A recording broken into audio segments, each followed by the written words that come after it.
الحمدللہ صاحب الجلالہ والصلاة والسلام علی نبی صاحب الرسالہ اما بعد۔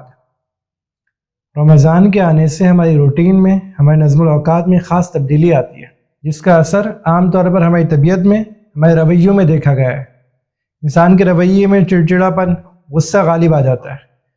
بہت ساری چیزیں ایسی ہیں جو ہم 11 مہینے نہیں کرتے لیکن رمضان میں کرنی پڑتی ہیں، جیسے سحری کا کھانا ہم 11 مہینے نہیں کھاتے لیکن رمضان میں کھانا پڑتا ہے۔ اسی طرح 11 مہینے ہم تراویح کو نہیں پڑھتے لیکن رمضان میں پڑھنی پڑتی ہیں۔ تو یہ روٹین کی تبدیلی اور یہ نظم الاوقات کی تبدیلی انسان کی طبیعت میں کچھ چڑچڑاپن پیدا کر دیتی ہے، انسان کی طبیعت میں کچھ غصے کی کیفیت آ جاتی ہے۔ تو یہ غصے کی کیفیت آ جانا تو کوئی بری چیز نہیں ہے، انسان ہے، طبیعت انسان کی مختلف ہوتی ہے، بعض لوگوں کو نہیں آتی، بعض لوگ تو رمضان کی روٹین کی وجہ سے ان میں نرمی اور زیادہ غالب آ جاتی ہے اور روزے کو انہیں اور زیادہ خیال آ جاتا ہے۔ تو یہ نرمی اور سختی تو اللہ تعالیٰ نے بنائی ہے، سختی کا آ جانا، غصے کا آ جانا بری چیز نہیں ہے، غصے کا آ جانا بری چیز نہیں ہے، غصے کا کر جانا بری چیز ہے۔ آ گئے پی لو، پینے پہ اور اجر ہے۔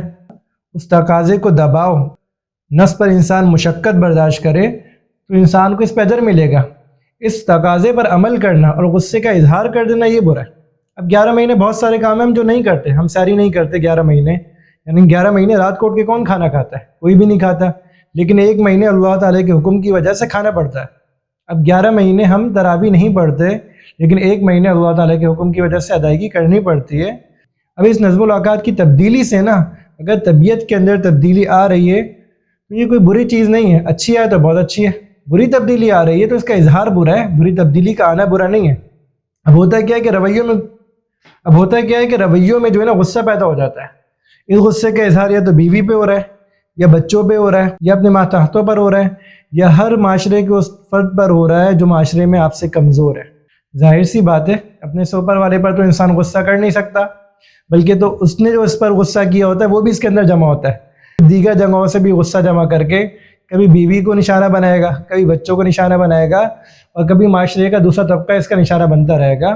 اس رویوں سے اچھے خاصے رشتے خراب ہو جاتے ہیں، بہت سارے رشتوں میں بہت گہری دراڑ پڑ جاتی ہیں، اور بہت سارے رشتوں میں ایسی نفرتیں پیدا ہو جاتی ہیں کہ جن کو سلجھانا مشکل ہو جاتا ہے۔ اب وہ خاتون جس نے سارے دن روزے کی حالت میں آپ کے لیے افطار بنایا ہو، آپ کے لیے محنت کی ہو، جب اس کی محنتوں کا استقبال بجھے ہوئے یا بگڑے ہوئے چہروں کے ساتھ ہوتا ہے تو پھر دونوں جانب نفرتیں پھیل جاتی ہیں، پھر دونوں جانب گنجائش نہیں بچتی۔ تو ان چیزوں سے اپنے آپ کو بچائیں۔ کیوں اپنے خراب رویے کو دوسرے پر اظہار کریں؟ کیوں اپنے خراب رویے کے لیے دوسرے کو تختہ مشق بنا رہے ہیں؟ اپنے رویوں کے اظہار کے لیے دوسروں کو تختہ مشق نہ بنائیں، خود پی جائیں۔ اللہ کے نبی صلی اللہ علیہ وسلم اس کا حل بتا کر گئے۔ آپ نے کیا فرمایا؟ وَهُوَ شَهْرُ الصَّبْرِ، یہ صبر کا مہینہ ہے، یہ صبر کا مہینہ ہے، تو صبر کرنا پڑے گا، غصے کو پینا پڑے گا۔ آپ کو غصہ آ گیا تو غصہ آنا تو کوئی بری چیز نہیں ہے، کیونکہ غصے کا آنا آپ کے اختیار میں نہیں ہے۔ شریعت نے اختیاری معاملات پہ سزا و جزا کا فیصلہ کیا ہے، غیر اختیاری معاملات پہ کوئی شریعت کی طرف سے مواخذہ نہیں ہے۔ تو غصے کا آ جانا آپ کے اختیار میں نہیں ہے تو یہ برا بھی نہیں ہے، لیکن غصے کا اظہار کر دینا، اس پر عمل کر دینا، یہ آپ کے اختیار میں۔ تو شریعت نے اس پہ آپ کا مواخذہ بھی کیا ہے۔ تو اللہ کے نبی کیا فرما رہے ہیں؟ بھائی یہ صبر کا مہینہ ہے، یہ صبر کا مہینہ ہے، اس میں صبر کر لو، بیوی کی پی جاؤ، بچوں کی پی جاؤ، باہر والوں کی پی جاؤ، تکلیف کو برداشت کر لو، تکلیف کو برداشت کر لو، دوسروں کو تکلیف نہ دو۔ آپ نے معاشرے میں یہ ایک جملہ بہت عام سنا ہوگا، لوگ کہتے ہیں کہ ہم دل میں نہیں رکھتے، منہ پہ کہہ دیتے ہیں۔ یہ وہ معاشرے کا کمزور ترین طبقہ ہوتا ہے جو اپنے اندر برداشت کرنے کی صلاحیت نہیں رکھتا نا، تو اپنا بوجھ بھی دوسرے کے کندھوں پر ڈال دیتا ہے۔ یعنی وہ کڑوی جو خود برداشت نہیں کر سکتا تھا، اپنی زبان سے کڑوا بول کر وہ بوجھ اس کے کندھوں پر ڈال دیتا ہے۔ تو آپ بھی معاشرے کے اس کمزور طبقے سے نہ بنیں، اس حوصلہ مند طبقے سے بنیں کہ جو دوسرے کی کڑوی کا بوجھ بھی اپنے کندھوں پر لے کر برداشت کر جاتا ہے۔ آپ صلی اللہ علیہ وسلم نے صبر کا کیا اجر بتایا؟ والصبر ثواب الجنہ، کہ صبر اس کا ثواب جنت ہے۔ اور یاد رکھیں دنیا ہے، یہ نہ یہاں ہر کام آپ کی مرضی کے مخالف ہوگا اور نہ یہاں ہر کام آپ کی مرضی کے موافق ہوگا۔ اگر ہر کام مرضی کے موافق ہونا شروع ہو جائے نا تو یہ دنیا نہیں ہے، جنت ہے، اور ہر کام مرضی کے مخالف ہونا شروع ہو جائے نا تو یہ دنیا نہیں ہے، جہنم ہے۔ کچھ کام آپ کی مرضی کے موافق ہوں گے تو اللہ تعالیٰ کا شکر ادا کر لیں، اور بہت سارے کام آپ کی مرضی کے مخالف بھی ہوں گے تو وہاں صبر کریں کہ یہی اللہ تعالیٰ کا فیصلہ تھا۔ یہ بات پتہ نہیں کیوں لوگوں کے اندر نہیں بیٹھتی کہ جو معاملہ ہو جائے اور یہی سمجھ لیں کہ بھائی یہی ہمارے ساتھ اللہ تعالیٰ کا فیصلہ تھا، اللہ تعالیٰ نے ہمارے لیے اسی بات کو پسند فرمایا۔ ہم اس بات پر تو راضی ہوتے ہیں جس کو ہم اپنے لیے پسند کریں، لیکن اللہ تعالیٰ کی ذات جو ہمارے لیے پسند کرتی ہے ہم اس پر راضی نہیں ہوتے۔ اپنی طبیعت کو ایسا بنائیں کہ اللہ تعالیٰ کی طرف سے جو فیصلہ آ جائے اس پر دل راضی ہو جائے۔ اللہ تعالیٰ کے فیصلوں پر راضی ہونا یہ فرض ہے۔ آپ اللہ تعالیٰ کے فیصلوں پر دل میں انکار نہیں پیدا کر سکتے، آپ کو باہر صورت ماننا پڑے گا۔ اور روزے کے اندر ہماری کیا مشقت ہوگی؟ سب سے زیادہ مشقت تو ان پان سگریٹ والوں سے پوچھو، جب ان کو دن بھر میں خوراک نہیں ملتی نا تو ان سے پوچھو کیا شر ہوتا ہے۔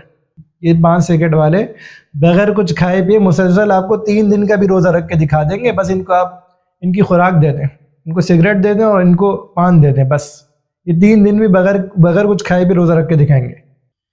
ان کا بس نہیں چلتا کہ انہیں کہیں سے فتویٰ مل جائے کہ بھائی پان سے اور سگریٹ سے روزہ نہیں ٹوٹتا۔ ان بیچاروں کا تو مسئلہ اتنا بڑا ہوتا ہے کہ گھر والوں کے سامنے اظہار بھی نہیں کر سکتے۔ اب بچہ کیا کرتا ہے سحری سے 15 منٹ پہلے غائب ہو گیا، اب گھر والے سمجھ رہے ہیں کہ شاید مصلی پہ آہوزاری کر رہا ہے، بچہ وہاں جا کے اپنی جو ہے خوراک پوری کر رہا ہوتا ہے۔ اسی طرح کیا ہوتا ہے کہ وہ بچہ افطاری پہ نا بس کھجور کھا کے تھوڑا بہت پانی پی کے فوراً اٹھ کے نکل جاتا ہے۔ ابا بھی پریشان ہو جاتے ہیں کہ بچہ تکبیر اولیٰ کا اتنا پابند ہو گیا کہ جماعت نہ نکل جائے، تکبیر اولیٰ نہ نکل جائے، صف اول نہ نکل جائے، بچہ فوراً دوڑ رہا ہے، لیکن بچہ وہاں جا کے دن بھر کا پیکج پورا کر رہا ہوتا ہے۔ تو یہ طبقہ بڑا قابل رحم طبقہ ہے، اور بھائی اس طبقے سے نا روزے میں بس دور دور سے سلام کر کے گزر جائے، قریب جانے کی غلطی نہ کرے۔ باقی میں یہ سمجھا رہا تھا کہ انسان کو غصہ آتا ہے، آئے گا، طبیعت میں اگر غصہ ہے تو آ جائے گا۔ غصہ آ جانا برا نہیں، اظہار برا ہے۔ بڑے بڑے گھرانے سے تباہ ہو جاتے ہیں، رشتوں میں دراڑ پڑ جاتی ہے۔ یہ تھوڑا سا غصہ نہ پینا نا اتنے برے نتائج دے دیتا ہے کہ انسان کی زندگی اس کا مزداد بن جاتی ہے کہ لمحوں نے خطا کی، صدیوں نے سزا پائی۔ تھوڑی تھوڑی بات پر بڑے بڑے رشتے تباہ ہو جاتے ہیں۔ تو اللہ کے نبی صلی اللہ علیہ وسلم نے اس کا حل بتا دیا کہ صبر کرو اور صبر کا ثواب جنت ہے۔ اور اس سے بڑھ کر قرآن کریم نے اعلان کیا ہے ان اللہ مع الصابرین، کہ اللہ تعالیٰ صبر کرنے والوں کے ساتھ ہے۔ تو آپ کیوں اللہ تعالیٰ کو اپنے ساتھ نہیں لیتے؟ اللہ تعالیٰ کو ساتھ لے لیں، آپ کے سارے کام بن جائیں گے، آپ کو پھر کسی اور کی ضرورت نہیں پڑے گی۔ اللہ تعالیٰ جس کے ساتھ ہو جائیں اس کو کسی اور کی کیا ضرورت، وہ ساری دنیا سے مستغنی ہو جائے گا۔ اللہ تعالیٰ ہم سب کو عمل کرنے کی توفیق عطا فرمائے۔